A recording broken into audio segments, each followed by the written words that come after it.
Jessica Burns. I'm a retired aircraft maintenance engineer from WestJet, and I am a professor at Centennial College for the School of Aviation.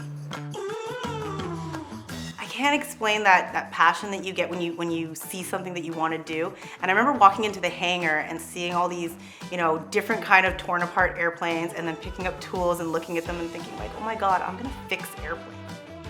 So my mentor in Yellowknife, he took his life.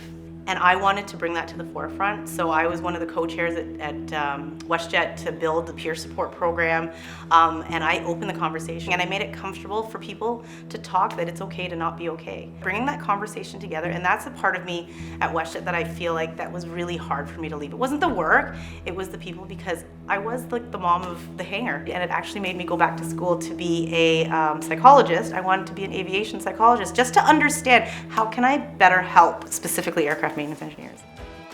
I remember one specific instructor, I think it was my second year prior to graduation, and he had like this heart to heart. He's like, it's gonna be tough out there, but you're gonna make it. I made it, and now I'm inspiring the next generation of aircraft maintenance engineers.